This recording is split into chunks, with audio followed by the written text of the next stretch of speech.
Hello everyone, welcome back to my channel. आज की इस वीडियो में हम बिहार स्पेशल एजुकेशन के लिए कुछ इम्पोर्टेंट क्वेश्चन करेंगे। क्वेश्चन नंबर 1 है, निम्नलिखित में से कौन विशेष शिक्षा में सबसे कम प्रतिबंधित वातावरण के सिद्धांत की सबसे अच्छी व्याख्या करता है? ऑप्शन ए, विकलांग बच्चों को केवल स्कूल में पढ़ाया जाना चाहिए। ऑप्शन बी, बेहतर परिणामों के लिए विकलांग बच्चों को अलग किया जाना चाहिए। ऑप्शन सी, विकलांग बच्चों को यथासंभव सामान्य बच्चों के साथ पढ़ाना चाहिए। ऑप्शन डी, प्रत्येक विकलांग बच्चे के लिए शिक्षा को सख्ती से व्यक्तिगत बनाना चाहिए। तो इसका सही आंसर है हमारा ऑप्शन सी, विकलांग बच्चों को यथासंभव सामान्य बच्चों के साथ पढ़ाना चाहिए। जब हम विकलांग बच्चों को सामान्य बच्चों के साथ पढ़ाएंगे तभी तो उनमें प्रतिबंधित वातावरण जो है वो कम होगा। क्वेश्चन नंबर 2 है, व्यक्तिगत शिक्षा योजना IEP का मुख्य उद्देश्य क्या है? ऑप्शन ए, बच्चे की बुद्धि स्तर का निर्धारण करना। ऑप्शन बी, सभी विकलांग छात्रों के लिए एक मानकीकृत पाठ्यक्रम प्रदान करना। ऑप्शन सी, विकलांग बच्चे के लिए विशिष्ट शैक्षिक लक्ष्य एवं सेवाओं की रूपरेखा बनाना। ऑप्शन डी, किसी छात्र की व्यवहार समस्याओं का आकलन करना। तो इसका सही जवाब है हमारा ऑप्शन सी, विकलांग बच्चे के लिए विशिष्ट शैक्षिक लक्ष्य और सेवाओं की रूपरेखा बनाना। क्वेश्चन नंबर 3 है, निम्नलिखित में से कौन सी विशेषता अधिगम विकलांगता की नहीं है? इसमें पूछा जा रहा है कि कौन सी विशेषता जो है वो अधिगम विकलांगता के लिए नहीं है। ऑप्शन ए, पढ़ने और लिखने में कठिनाई। ऑप्शन बी, कम बुद्धि स्तर के साथ बौद्धिक विकलांगता। ऑप्शन सी, श्रवण या दृश्य सूचना को संसाधित करने में कठिनाई। ऑप्शन डी, कमजोर स्मरण शक्ति और एकाग्रता। तो इसका सही जवाब है हमारा ऑप्शन बी, कम बुद्धि स्तर के साथ बौद्धिक विकलांगता। ये अधिगम विकलांगता नहीं है। क्वेश्चन नंबर 4, भारत में विकलांग बच्चों के लिए मुफ्त और उपयुक्त शिक्षा की गारंटी देने वाला अधिनियम कौन सा है? ऑप्शन ए, शिक्षा का अधिकार अधिनियम 2009, RTE act 2009। Option B, PWD act 1995। Option C, RPWD act 2016। Option D, national education policy. तो इसका सही जवाब है हमारा ऑप्शन सी, RPWD एक्ट 2016। इसके अंतर्गत विकलांग बच्चों के लिए मुफ्त और उपयुक्त शिक्षा की गारंटी अधिनियम है। क्वेश्चन नंबर 5 है हमारा, आइडिया के अनुसार निम्नलिखित में से कौन सा 13 मान्यता प्राप्त विकलांगता श्रेणियों में शामिल नहीं है? आइडिया में हमारा जो 13 मान्यता प्राप्त विकलांगताओं की श्रेणी है उसमें से कौन सी है जो इसमें से श्रेणी में शामिल नहीं है? ऑप्शन ए, भाषण या भाषा दोष। ऑप्शन बी, भावनात्मक अशांति। ऑप्शन सी, प्रतिभाशाली होना। Option D, autism. तो क्वेश्चन नंबर 5 का हमारा सही जवाब है ऑप्शन सी, प्रतिभाशाली होना। ये शामिल नहीं है, ये विकलांगता थोड़ी है। Question number 6, UDL universal design for learning की अवधारणा मुख्य रूप से किसको बढ़ावा देती है? ऑप्शन ए, सभी छात्रों के लिए एक समान शिक्षा नीति। ऑप्शन बी, प्रस्तुति और भागीदारी के अनेक तरीके प्रदान करना। ऑप्शन सी, केवल विकलांग छात्रों को पढ़ाना। ऑप्शन डी, बिना किसी संशोधन के कठोर पाठ्यक्रम। तो इसका सही जवाब है हमारा ऑप्शन बी, प्रस्तुति और भागीदारी के अनेक तरीके प्रदान करना। क्वेश्चन नंबर 7 है, निम्नलिखित में से कौन सा पेशेवर आमतौर पर बहुविषयक IEP टीम का हिस्सा नहीं होता है? ऑप्शन ए, विशेष शिक्षक। ऑप्शन बी, व्यावसायिक शिक्षक। ऑप्शन सी, माता पिता या अभिभावक। ऑप्शन डी, पुलिस अधिकारी। तो इसका सही जवाब है हमारा ऑप्शन डी, पुलिस अधिकारी। ये IEP टीम का हिस्सा नहीं होता, बाकी सारे होते हैं। क्वेश्चन नंबर 8 हमारा है, विशेष शिक्षा में समावेशन और एकीकरण में मुख्य अंतर क्या है? क्वेश्चन नंबर 8 में पूछ रहा है कि समावेशन में, इंक्लूजन में और इंटीग्रेशन में क्या अंतर है? तो कोई ऑप्शन है ए, एकीकरण छात्रों को प्रणाली के अनुसार ढालने पर केंद्रित करता है, जबकि समावेशन जो है प्रणाली को छात्र के अनुसार ढालने पर। ऑप्शन बी, दोनों बिल्कुल समान है, यानी कि समावेशन और एकीकरण में कोई अंतर नहीं है, ये पूछ रहा है। या फिर ऑप्शन सी, समावेशन अस्थायी है, एकीकरण अस्थायी है। ऑप्शन डी, समावेशन का अर्थ अलगाव है, एकीकरण का अर्थ समर्थन है। तो इसमें आपका सही है ऑप्शन ए। एकीकरण जो है वो छात्रों को प्रणाली के अनुसार ढालने पर केंद्रित है और समावेशन प्रणाली को छात्र के अनुसार ढालने पर। क्वेश्चन नंबर 9 है, एक बच्चा जिसे ध्यान केंद्रित करने में कठिनाई होती है और वह अत्यधिक सक्रिय होता है, उसे किस विकार का निदान हो सकता है? Option A, autism spectrum disorder. Option B, ADHD। Option C, intellectual disability. Option D, cerebral palsy. तो इसका सही जवाब है हमारा ऑप्शन बी, ADHD। जिसको ध्यान केंद्रित करने में कठिनाई होती है वो ADHD से प्रभावित होता है। क्वेश्चन नंबर 10 है, ब्रेल एक पठन पाठन प्रणाली है जिसका उपयोग मुख्य रूप से किस प्रकार के व्यक्तियों द्वारा किया जाता है? ऑप्शन ए, श्रवण बाधित व्यक्ति। ऑप्शन बी, दृष्टि बाधित व्यक्ति। ऑप्शन सी, भाषण बाधित व्यक्ति। ऑप्शन डी, बौद्धिक विकलांगता। तो इसका सही जवाब है हमारा ऑप्शन बी, दृष्टि बाधित व्यक्ति। ब्रेल लिपि का प्रयोग हम दृष्टि बाधित जो कि देख नहीं पाते हैं उनके लिए किया जाता है।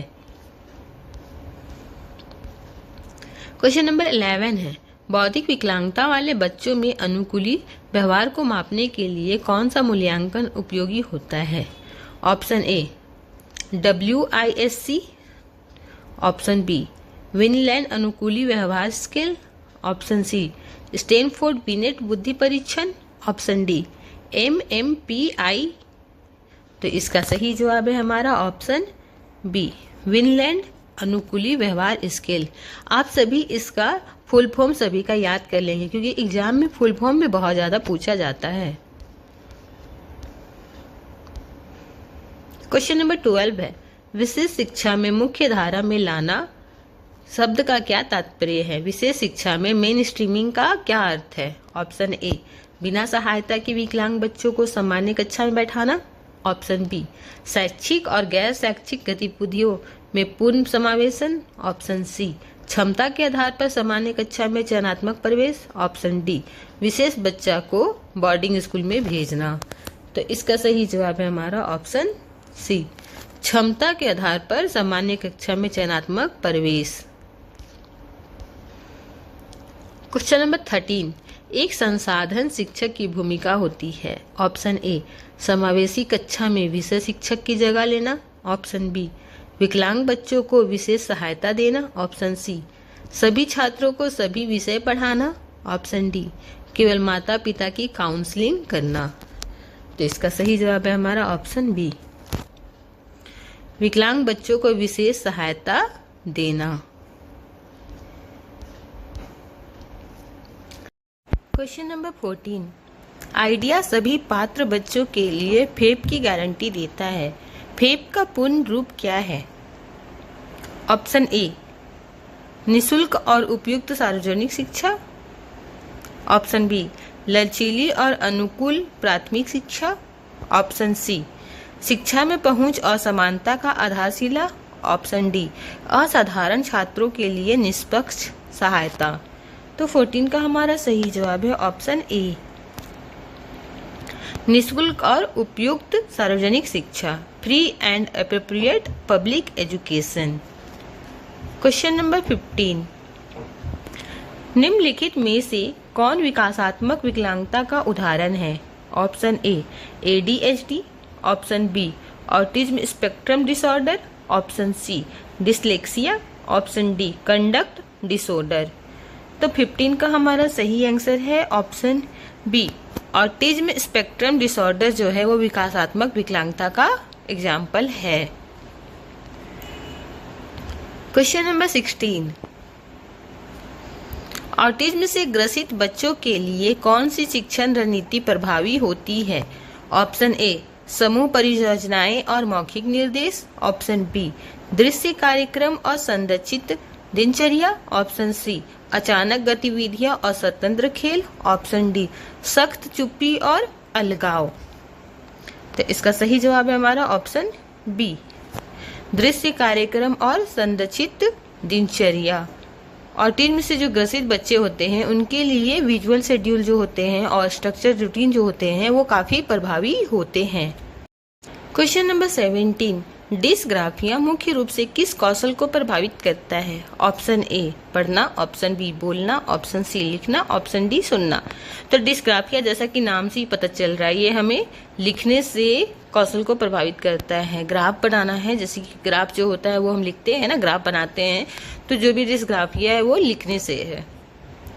और इसी प्रकार से डिसकैलकुलिया जो होता है वो हमारे मैथ से संबंधित होता है।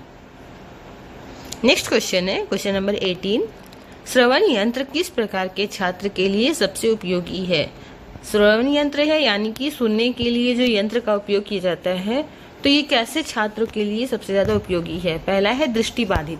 तो दृष्टिबाधित छात्र हैं तो उन्हें तो देखने से प्रॉब्लम है, तो उसको सुनने से तो कोई दिक्कत है नहीं। दूसरा है बौद्धिक देरी, तीसरा है श्रवण बाधा और चौथा है आत्म केंद्रित। तो इसका सही जवाब होगा हमारा ऑप्शन सी, क्योंकि श्रवण यंत्र है वो श्रवण बाधा से संबंधित होगा, हियरिंग इम्पेयरमेंट से संबंधित होगा। क्वेश्चन नंबर 19, सेरेब्रल पाल्सी से पीड़ित बच्चों को आमतौर पर किस प्रकार की सहायता की आवश्यकता होती है?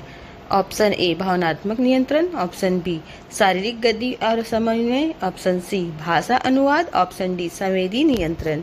तो 19 का हमारा सही जवाब है ऑप्शन बी।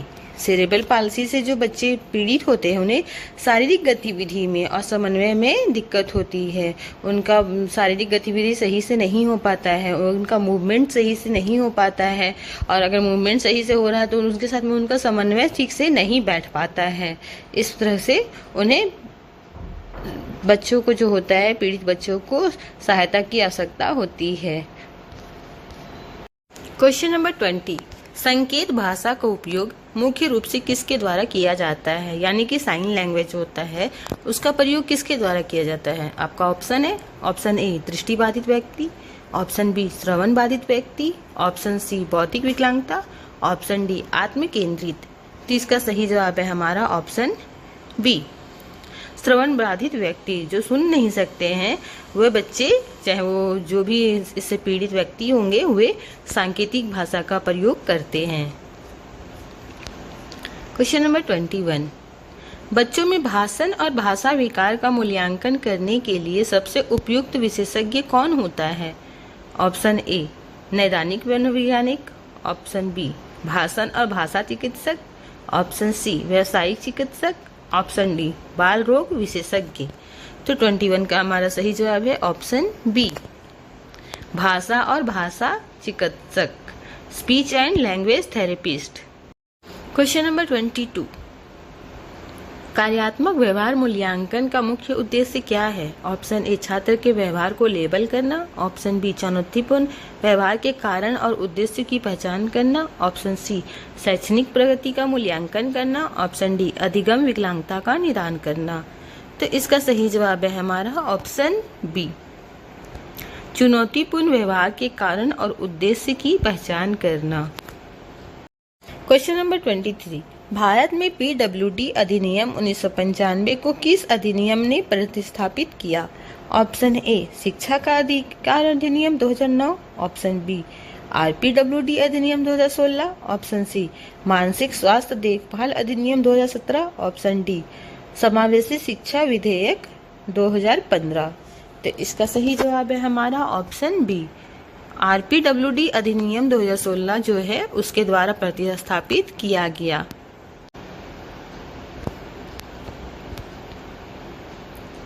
क्वेश्चन नंबर 24, सफेद चढ़ी का उपयोग किस विकलांगता से संबंधित है? ऑप्शन ए बौद्धिक विकलांगता, ऑप्शन बी श्रवण बाधा, ऑप्शन सी दृष्टि बाधा, ऑप्शन डी भाषण बाधा। तो इसका सही जवाब है हमारा ऑप्शन सी दृष्टि बाधा।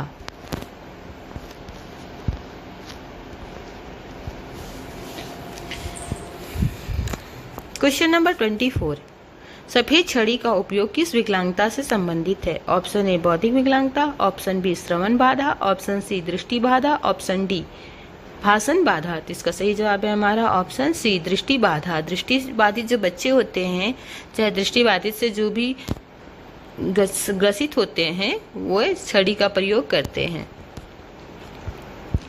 क्वेश्चन नंबर 25, निम्नलिखित में से कौन समावेशी शिक्षा का मुख्य विशेषता है? ऑप्शन ए विशेष बच्चों को अलग रखना, ऑप्शन बी सभी के लिए एक समान निर्देश, ऑप्शन सी सहयोगात्मक शिक्षण, ऑप्शन डी शारीरिक दंड का उपयोग। तो 25 का हमारा सही जवाब है ऑप्शन सी सहयोगात्मक शिक्षण। क्वेश्चन नंबर 26, डाउन सिंड्रोम किस कारण होता है? ऑप्शन ए पर्यावरणीय आघात, ऑप्शन बी गुणसूत्र असमानता, ऑप्शन सी खराब पोषण, ऑप्शन डी माता पिता की देखभाल की कमी। तो इसका सही जवाब है हमारा ऑप्शन बी गुणसूत्र असमानता के कारण होता है, ना कि किसी पर्यावरण के चलते होता है या फिर खराब पोषण की वजह से या फिर माता पिता के देखभाल की वजह से नहीं होता है। ये गुणसूत्र जो होते हैं उसमें असमानता आ जाती है, इसके वजह से होता है। क्वेश्चन नंबर 27, विकलांग छात्रों के लिए सहायक तकनीक का उद्देश्य है सभी शिक्षकों को बदलना, ऑप्शन बी सीखने के लिए मनोरंजक उपकरण प्रदान करना, ऑप्शन सी पहुंच और आत्मनिर्भरता बढ़ाना, ऑप्शन डी कक्षा के नियम हटाना।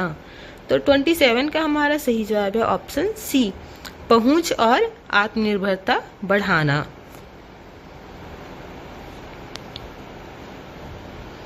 क्वेश्चन नंबर 28, भावनात्मक और व्यवहार विकार वाले छात्रों की मुख्य विशेषता क्या होती है? ऑप्शन ए शारीरिक विकलांगता, ऑप्शन बी असंगत शैक्षणिक प्रदर्शन और विघटनकारी व्यवहार, ऑप्शन सी अच्छी याददाश्त लेकिन IQ कम, ऑप्शन डी दृष्टि और श्रवण भ्रम। तो 28 का हमारा सही जवाब है ऑप्शन बी असंगत शैक्षणिक प्रदर्शन और विघटनकारी व्यवहार। क्वेश्चन नंबर 29, एक बच्चा संख्याओं और गणितीय अवधारणाओं को समझने में कठिनाई दिखाता है, यह किसका संकेत हो सकता है? जैसे कि इसमें बताया जा रहा है गणित से संबंधित है, तो गणित से संबंधित कौन सा होता है वो आपको पता होगा। जैसे कि यहाँ लिखा हुआ है डिसलेक्सिया, डिसकैलकुलिया, डिसप्रैक्सिया और आत्मकेंद्रित। तो इसका सही जवाब है हमारा डिसकैलकुलिया। जब भी मैथ से संबंधित है, गणित से संबंधित है, तो वो डिसकैलकुलिया। कैलकुलिया जैसे कि यहाँ लिखा हुआ है उससे पता चल रहा है कैलकुलेशन में उन लोगों को प्रॉब्लम होता है। क्वेश्चन नंबर 30, विकलांगता के संदर्भ में IEP किसके द्वारा तैयार किया जाता है? ऑप्शन ए केवल प्रधानाचार्य, ऑप्शन बी सामान्य कक्षा शिक्षक, ऑप्शन सी माता पिता और पेशेवरों सहित एक बहुविषयक टीम, ऑप्शन डी परीक्षा बोर्ड। तो इसका सही जवाब है हमारा ऑप्शन सी माता पिता और पेशेवरों सहित एक बहुविषयक टीमों के द्वारा तैयार किया जाता है। क्वेश्चन नंबर 31, समावेशी कक्षाओं के लिए सबसे उपयुक्त बैठने की व्यवस्था क्या है? ऑप्शन ए पंक्तियां जिसमें विकलांग छात्र अंतिम पंक्ति में हो, ऑप्शन बी वृत्ताकार या U आकार जिसे सभी छात्र एक दूसरे को देख सके, ऑप्शन सी विशेष बच्चों के लिए अलग बैठने की व्यवस्था, ऑप्शन डी बेहतर ध्यान के लिए खड़े रहने की व्यवस्था। तो 31 का हमारा सही जवाब है ऑप्शन बी वृत्ताकार या U आकार जिससे सभी छात्र एक दूसरे को देख सके। इससे क्या होगा कि सभी छात्र एक दूसरे को देख सकते हैं, सभी एक साथ में बैठे रहेंगे U आकार में, तो उन्हें पढ़ाने में आसानी होगी, टीचर को सबके साथ में बात करने में आसानी होगी। क्वेश्चन नंबर 32, कौन सी स्थिति सूक्ष्म और मोटर कौशल दोनों को प्रभावित करती है? Option A autism, option B ADHD, option C cerebral palsy, option D dyslexia. तो 32 का हमारा सही जवाब है option C cerebral palsy. Question number 33, दृष्टि बाधित छात्रों को पढ़ाने की उपयुक्त रणनीति है? ऑप्शन ए ऑडियो पुस्तकें और स्पर्शीय चित्र, ऑप्शन बी प्रोजेक्टेड दृश्य वीडियो, ऑप्शन सी छोटे फॉन्ट वाले फ्लैश कार्ड, ऑप्शन डी चमकीले रंगों के चार्ट। तो 33 का हमारा सही जवाब है ऑप्शन ए, क्योंकि वो दृष्टि बाधित है तो वो तो देख तो पाएंगे नहीं, तो प्रोजेक्टेड दृश्य वीडियो तो कोई काम का है नहीं। ठीक है, चमकीले रंग के चार्ट हो चाहे कोई भी हो, अगर वो दृष्टि बाधित है तो उनको दिखाई से प्रॉब्लम है तो वो नहीं देख सकते हैं, इसलिए उन लोगों के लिए ऑडियो पुस्तक जिससे कि वो सुन सके, और स्पर्शीय चित्र जिससे कि वो स्पर्श करके उसको पहचान सके। क्वेश्चन नंबर 34, निम्नलिखित में से कौन सी अदृश्य विकलांगता है?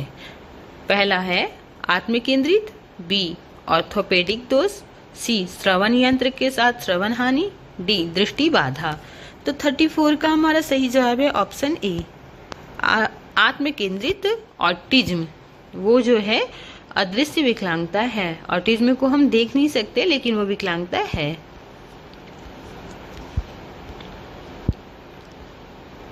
क्वेश्चन नंबर 35, विशेष शिक्षा में पुनर्बनन के लिए उपयोग का समर्थन करने वाला मनोवैज्ञानिक सिद्धांत कौन सा है?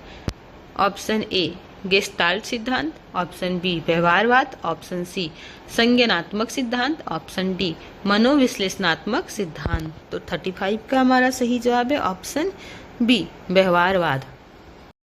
क्वेश्चन नंबर 36, कौन सा दृष्टिकोण छात्रों में बहुवृद्धि पर बल देता है? ऑप्शन ए गार्डनर का सिद्धांत, ऑप्शन बी स्किनर का सिद्धांत, ऑप्शन सी प्रायट का सिद्धांत, ऑप्शन डी पियाजे का सिद्धांत। तो 36 का हमारा सही जवाब है ऑप्शन ए गार्डनर का सिद्धांत। नेक्स्ट क्वेश्चन है हमारा 37, समावेशी शिक्षा किस बात को मान्यता देती है?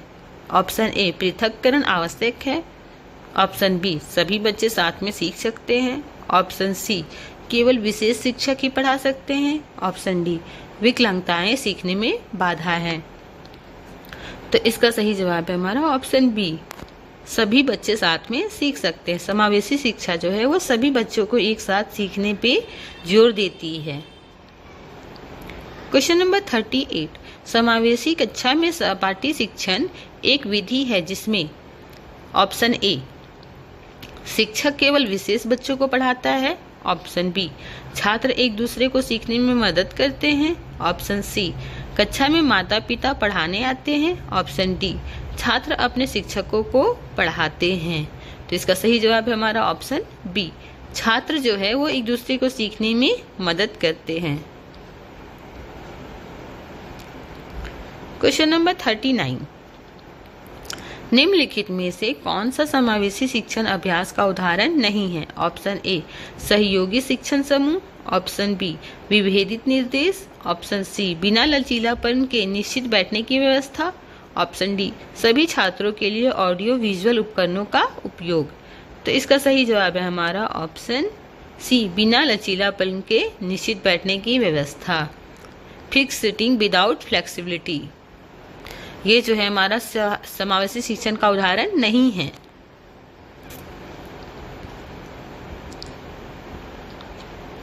क्वेश्चन नंबर 40, विशेष शिक्षा में शून्य अस्वीकृति का तात्पर्य है, जीरो रिजेक्शन का क्या अर्थ है? ऑप्शन ए कोई भी विकलांग बच्चा शिक्षा से वंचित नहीं किया जा सकता, ऑप्शन बी केवल कुछ विकलांगताओं को अनुमति है, ऑप्शन सी बच्चों को प्रवेश के लिए औसत से ऊपर स्कोर करना चाहिए, ऑप्शन डी स्कूल चयन कर सकते हैं कि किसे प्रवेश दे। तो इसका सही जवाब है हमारा ऑप्शन ए, जीरो रिजेक्शन मतलब कोई भी विकलांग बच्चा शिक्षा से वंचित नहीं किया जा सकता है। नेक्स्ट क्वेश्चन है 41, कौन सी विकलांगता में पूरक और वैकल्पिक संचार की आवश्यकता हो सकती है? Option A autism, option B cerebral palsy, option C speech impairment, option D all of the above. तो 41 का हमारा सही जवाब है ऑप्शन डी उपरोक्त सभी। क्वेश्चन नंबर 42, कौन सा अधिनियम बच्चों में विकलांगता की प्रारंभिक पहचान और हस्तक्षेप पर बल देता है? Option A NEP 2020, option B RPWD act 2016, option C RTE act 2009, option D NC act 2005। तो इसका सही जवाब है हमारा option B, RPWD act 2016। Question number 43, tactile अधिनियम में शामिल होता है। ऑप्शन ए, ऑडियो सहायता से सुनना। ऑप्शन बी, आरेखों के माध्यम से देखना। ऑप्शन सी, स्पर्श और गति के माध्यम से सीखना। ऑप्शन डी, शब्दों को जोर से दोहराना। तो 43 का हमारा सही जवाब है ऑप्शन सी, टैक्टाइल अधिनियम में जो है हमारा स्पर्श और गति के माध्यम से सीखना शामिल है। इसमें हम टच करके और मूवमेंट के जरिए सीखते हैं। नेक्स्ट क्वेश्चन है, किस स्थिति में ब्रेल आवश्यक होता है। ऑप्शन ए, भाषण दोष। ऑप्शन बी, श्रवण हानि। ऑप्शन सी, दृष्टि बाधा। ऑप्शन डी, आत्म केंद्रित। तो 44 का हमारा सही जवाब है ऑप्शन सी, दृष्टि बाधा। दृष्टि बाधा में हम लोग ब्रेल लिपि का प्रयोग करते हैं। क्वेश्चन नंबर 45, RPWD अधिनियम के तहत उचित सुविधा शब्द का क्या तात्पर्य है। ऑप्शन ए, विकलांगताओं के लिए मुफ्त आवास। ऑप्शन बी, वातावरण या मूल्यांकन में बिना अत्यधिक बोझ के समायोजन। ऑप्शन सी, मुफ्त परिवहन। ऑप्शन डी, विशेष स्कूल का निर्माण। तो 45 का हमारा सही जवाब है ऑप्शन बी, वातावरण या मूल्यांकन में बिना अत्यधिक बोझ के समायोजन। नेक्स्ट क्वेश्चन है, डिस्लेक्सिया मुख्य रूप से किससे संबंधित है। ऑप्शन ए, पढ़ने में कठिनाई। ऑप्शन बी, शारीरिक विकलांगता। ऑप्शन सी, स्मृति हानि। ऑप्शन डी, व्यवहार संबंधी समस्याएं। तो इसका सही जवाब है हमारा ऑप्शन ए, पढ़ने में कठिनाई। डिस्लेक्सिया जो एक लर्निंग डिजेबिलिटी है। क्वेश्चन नंबर 47, निम्नलिखित में से कौन समावेशी शिक्षा में बाधा है।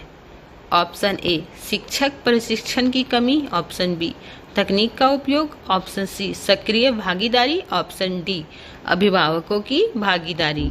तो 47 का हमारा सही जवाब है ऑप्शन ए, शिक्षक प्रशिक्षण की कमी।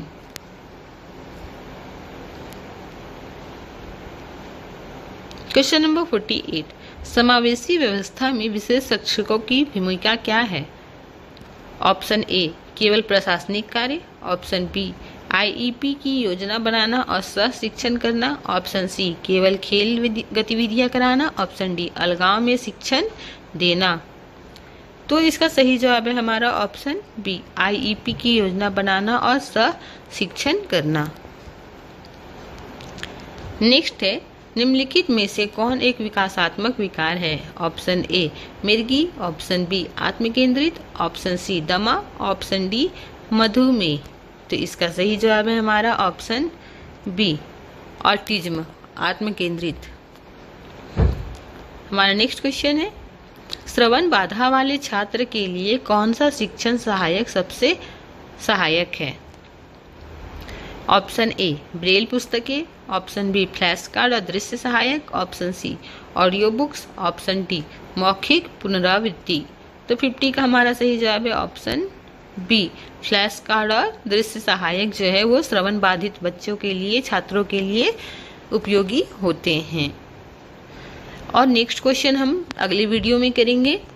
साथ ही साथ मेरे चैनल को लाइक एंड सब्सक्राइब जरूर करें।